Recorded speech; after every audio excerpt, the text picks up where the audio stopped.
Hello fellow Gizmos, my name is Gizmo21 and welcome back to another video. So this is going to be a bit of a different video. Basically this video is going to have my rankings of the F.E.A.R experiences, the entire reviews for them, and maybe some things that I forgot to mention in the review videos. And by F.E.A.R experiences I mean the F.E.A.R trilogy, the base games like F.E.A.R 1, 2, and 3, and their respective DLCs. With all that being said, let's get into the review proper, and please remember that the rankings are going from worst to best. I'm also going to remove the intros and outros for the reviews, that way you don't have to watch them over again.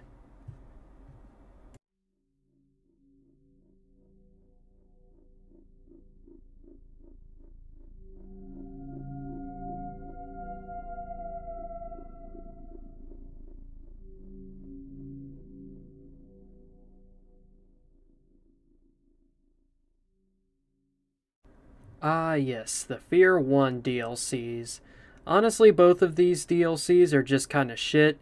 They fuck up the core experience that the original game built. To me, they're just not really that worth playing. We're just gonna move on now.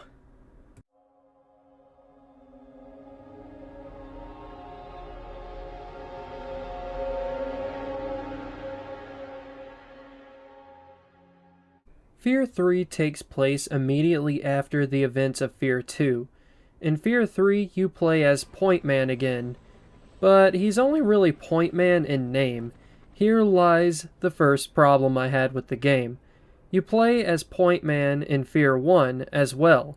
However, you don't really know what he looks like or what he sounds like, and with that, it's a lot easier to get immersed into the game. It's a lot easier to feel like you're the one really there. But in F.E.A.R 3, they kind of fuck that up. The devs give him something akin to a personality, but really it just comes off as kind of moody and just kind of a moody character in general. You can also play as Paxton Fettel in this game, but unfortunately, you have to beat the entirety of F.E.A.R 3 as Point Man before you get to do that.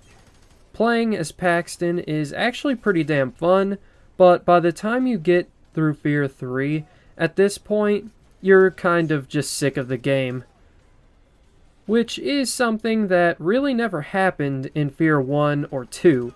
Hell, F.E.A.R 2 is practically a masterpiece. F.E.A.R 1 was pretty damn good as well. Speaking of the devs, F.E.A.R 3 was handed off to a completely different developer to make, and it really shows. F.E.A.R 3 was developed by Day One Studios, which is now known as Wargaming West, and published by Warner Bros. Apparently, Day One made the console ports for F.E.A.R 1, but I never played the console ports, so I'm not sure what the quality of those are.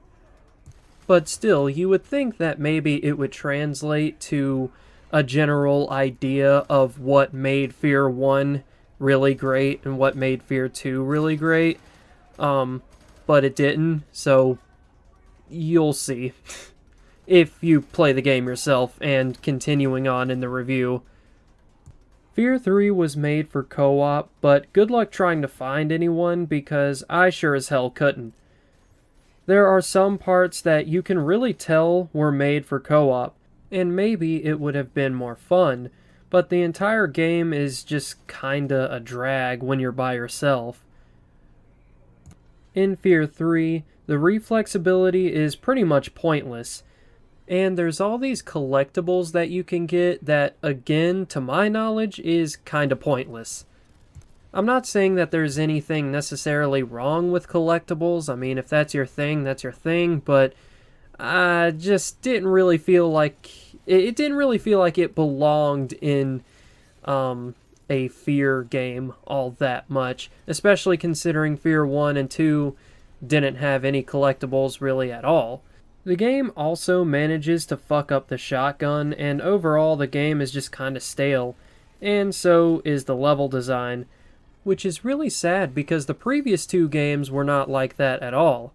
Also, in case you're wondering, if you're wondering what kind of weapons you have, you pretty much have your basic cast of weapons. There's not even really any neat weapons per se like there were in F.E.A.R 2 and F.E.A.R 1. The only time F.E.A.R 3's gameplay becomes a little less stale is when you play as Paxton Fettel, which again you don't get to do until you beat the entire game as Point Man first. However, if you can stomach that, you'll get the ability to play as Paxton Fettel, who has the ability to possess soldiers and other things, and honestly, it's just pretty damn fun. Sadly though, by the time I got to the point in the game where I could play as Paxton Fettel, I was just kind of sick of the monotony of the game, and just overall it was just getting really stale.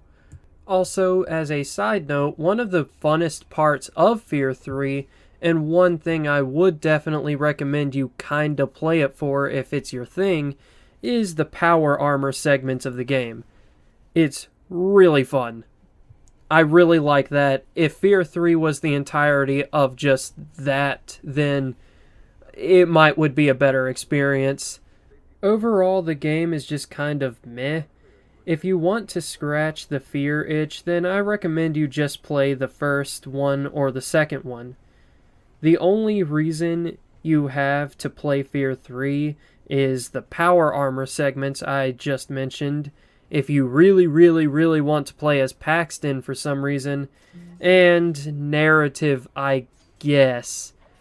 Also, fuck my phone. But even the narrative's conclusion is just kind of meh, like, it's not all that satisfying, just like the game itself. It's a meh and overall lesser F.E.A.R game.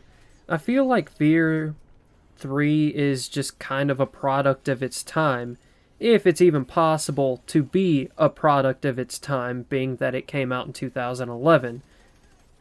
But 2011 was generally kind of an odd time for FPSs anyway. So here are some things that I kind of accidentally forgot to mention in the F.E.A.R 3 video that I wanted to mention. For one, F.E.A.R 3 is the least spookiest F.E.A.R game out of the entire trilogy or any of the experiences as well. And this is coming from someone who shits their pants when they hear a spooky sound in their house or in video games in general. So that's saying a lot. F.E.A.R 3 also has this extremely console-based cover mechanic. It's okay, I guess. I'm kind of impartial to it. But you can really tell what kind of shooting the game was going for, since it does go for more cover-based shooting. That is why the reflexability is pretty much useless in F.E.A.R 3. I will say this though, despite F.E.A.R 3's shortcomings, Interval 3 is probably one of my favorite intervals in F.E.A.R 3, so if you're going to play it, at least there's that to look forward to.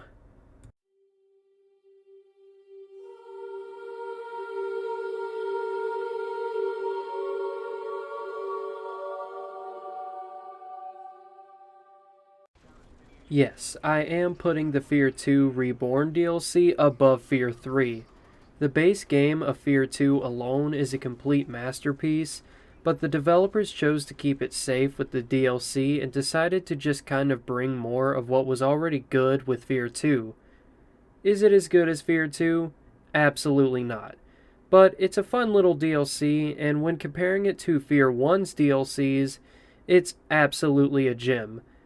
I would much rather play this DLC a few times than ever play F.E.A.R 1 DLCs really ever again.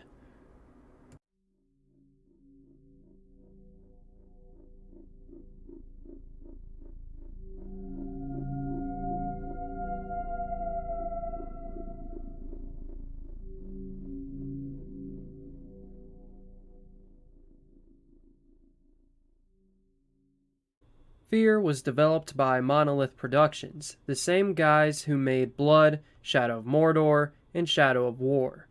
F.E.A.R was inspired by John Woo movies and The Ring. The combination you think wouldn't work, but works surprisingly well. In F.E.A.R, you play as the point man who's got this reflex ability. Basically, it's slow-mo. You're part of the F.E.A.R team, aka the First Encounter Assault Recon team. Hopefully I don't have to say that ever again. Anyway, you've got to track a man by the name of Paxton Fettel, who is acting a bit, peculiar. The story of this game is really good, and not something you're going to find boring. It is a bit of a slow start, but once you get into the meat of it, I think you'll agree that it's well worth it. But, as these things usually go, you're thrown in for quite a loop. There's also this creepy little girl named Alma Wade who kinda stalks you as you're playing. She plays a pretty big role in the story, but for the sake of not spoiling the plot, go out and play the game. When you do, and you end up absolutely loving it, first off, don't say I didn't tell you. Secondly, come back and watch the video. I can wait. Is this game scary? Is Alma Wade scary? Is Paxton Fettel scary? Well, they all have their moments where they spook you a bit. Bear in mind, this is coming from a baby like myself, so take what I say with a grain of salt in this regard. There's occasionally moments where an image will flash on your screen, which isn't the greatest of things, but I let it slide because that's really my only complaint. Even then, that complaint is small. It's also got these really trippy psychological horror moments that I absolutely adore. Like these two.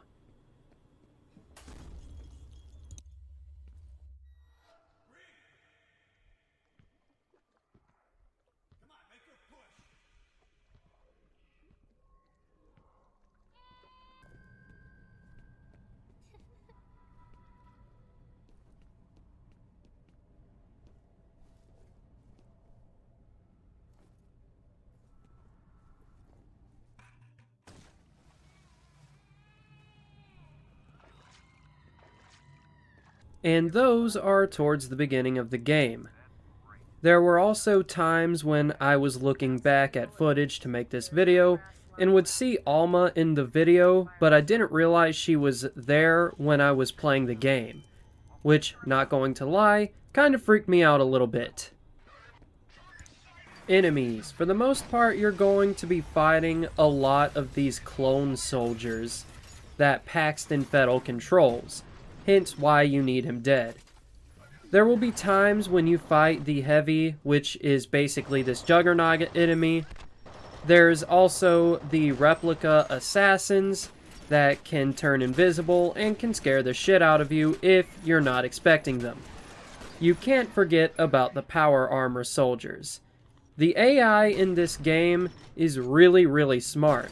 I still think the AI from this game that came out in 2005 is smarter than most of the AI that we have today in video games. I mean, seriously. If they have an opportunity to flank you, they will. They also have a lot of dialogue, which makes them feel alive. A 15-year-old game does it better. In a strange way, you can actually see Monolith expand upon intelligent AI through the use of the Nemesis system in both Middle-earth games. Combat. In my humble opinion, where F.E.A.R really excels is with the reflex ability. The ability to bust into a room and slow shit down and fuck shit up never ever loses its appeal. It just doesn't get old. With that being said, F.E.A.R's combat is kind of what you make of it. If you like hiding behind cover and taking enemies out from a distance, then it might be a little boring for you. But if you like... That's a truck. There's literally a truck here. But if you like barging into rooms and slowing down time and fucking shit up, well, this is your game. But to be fair, if you're not slowing down time and fucking shit up, then you're not playing the game right. And I watched the video for this game, like the making of F.E.A.R by Monolith. And one of the testers of the game said that this game was incredibly addictive, and it is. There would be times in the game where I would just reload checkpoints that I had already passed just to replay them, because every time it works out differently. Weapons. You've got your basic stuff: assault rifle, submachine gun, shotgun, and a pistol that you can dual wield, which is super awesome. Dual wielding these pistols is really satisfying. Hell, I'd argue that they're probably the best ones in any game, especially when comboed with Point Man's reflex ability. Unfortunately, ammo for the pistols are actually kind of difficult to come by, but the assault rifle is also pretty nice to use as well. The shotgun is also super satisfying with the reflex ability. This game can also get pretty gory, which adds to it being satisfying to use certain weapons. There's also the 10mm HV penetrator, which shoots these nails. I, for some reason, don't really find it all that satisfying to use, but it can be useful. You've also got various different types of explosives. You've got proximity mines, remote charges, and grenades.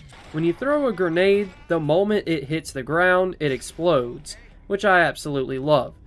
If an enemy throws a grenade at you, and you're using the reflex ability, you can actually shoot the grenade before it hits you, which is really cool, despite my really bad attempt at it. You can upgrade both your health and your reflex ability meter. You've just got to keep an eye out for the upgrades as they're lying around in various locations you'll be going through. Also, you must have some sort of crank flashlight or something, because for whatever reason, it doesn't stay on.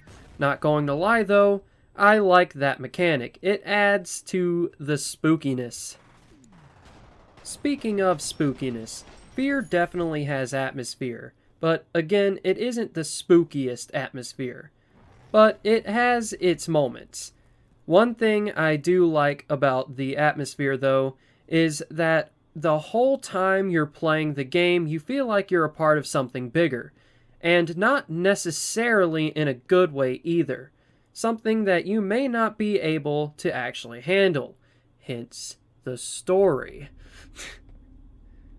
The environments are incredibly detailed. If you shoot a printer, sparks and paper will go everywhere. If you shoot a monitor, sparks will happen. So on and so forth. The lighting is also really nice. If a stray bullet hits a light fixture, the light will shine accordingly. Overall, the environments that F.E.A.R takes you through are really nice. It's no secret that F.E.A.R has been on a sort of downward spiral. So, I've heard anyway. But sometimes I feel it's best to appreciate the good that's come out of a series rather than the bad. With that, if you're a fan of horror and FPS, and loves it when the two are together like me, and you love a good story, then I highly suggest you go play F.E.A.R for yourself. Maybe come back and let me know what you think. Seriously though, you need to play F.E.A.R before you die. Go and buy it. Or be a mega nerd like me and buy the big box version of the game so you can watch the director commentary stuff and read the comic book it came with.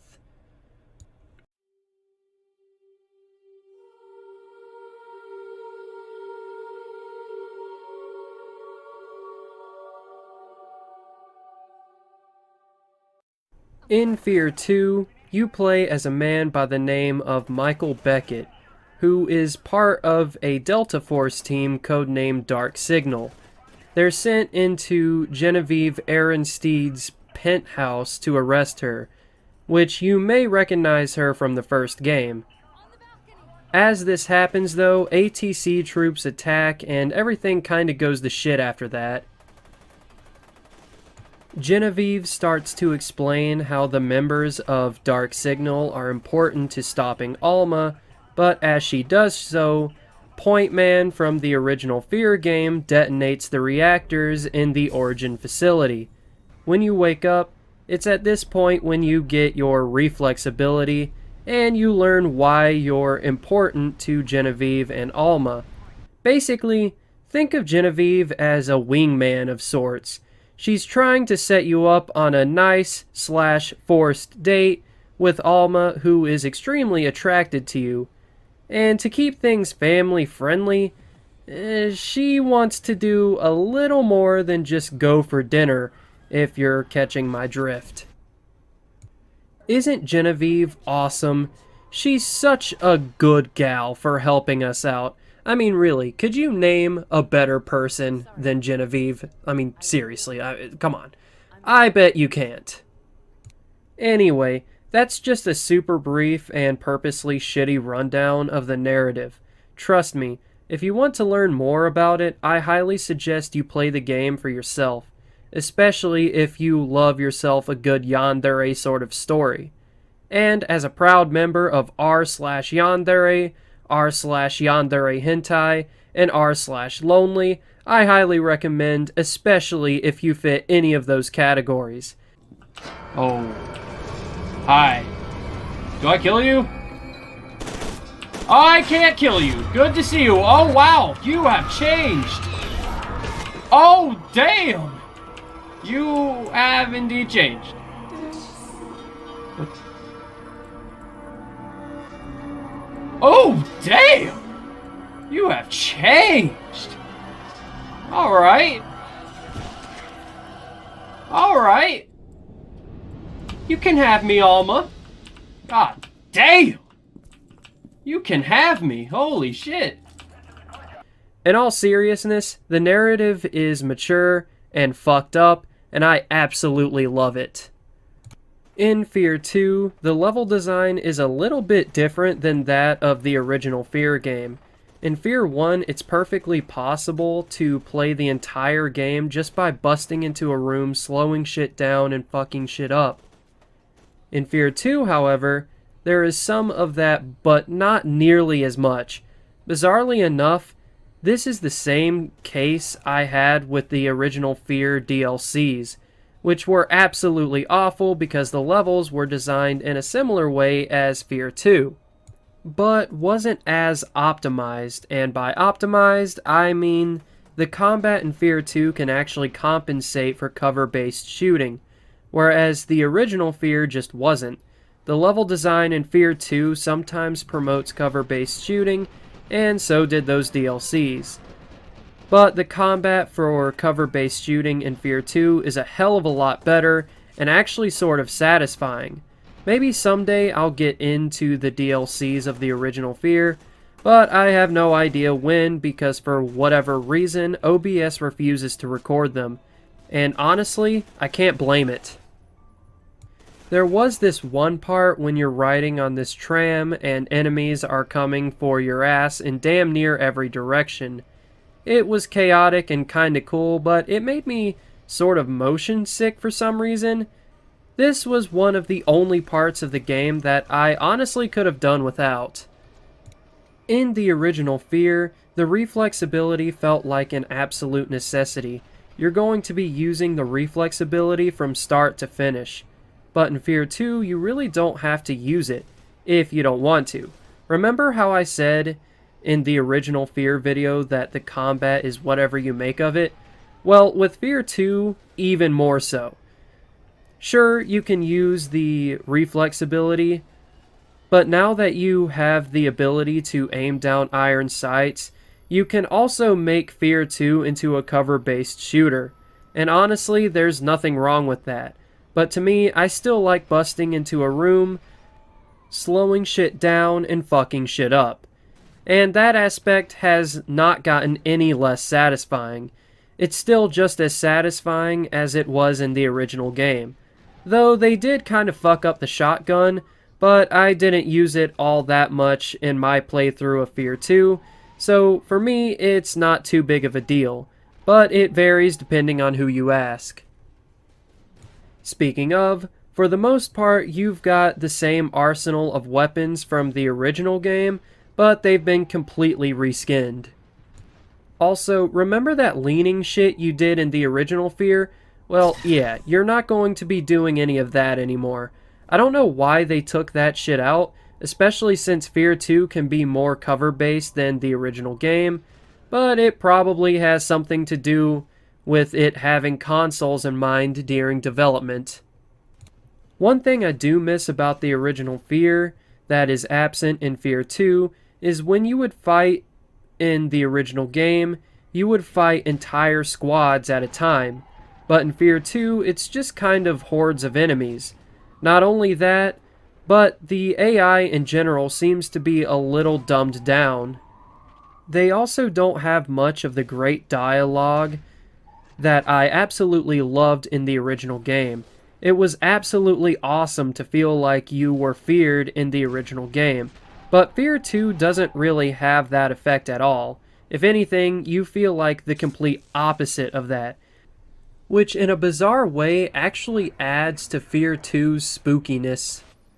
Which, speaking of, F.E.A.R 2 does have some genuinely good scares that will likely get first-time players, unless of course you're like me and you get scared from a game you've played a million times.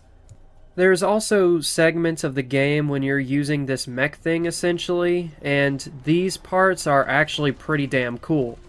You've got guns and missiles, and it's just generally pretty awesome. F.E.A.R 2 gets a bad reputation amongst F.E.A.R fans, and honestly, I'm not really sure why.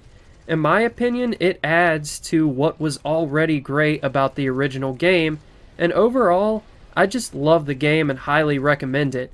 It also has a rather mature narrative that honestly is pretty damn good. It also has one of the most fucked up video game endings I think I've ever played, or really ever heard of. I think it might actually be better than the original F.E.A.R game, which I know is heresy to say, but I just loved it. The first game is absolutely awesome, and something you should absolutely play. But throw this game in there too, because honestly, it's an underrated gem. Well, that's it. All the F.E.A.R games and DLCs are done. Like, subscribe, comment, share with your pals, and help people become fellow gizmos today. And stay tuned for the next series/game review I do. Also, let me know what you think of these sorts of retrospective videos, if I should keep doing them or not. And yeah, that's it. Thank you guys for watching the series, and thank you guys for watching this video. Bye-bye.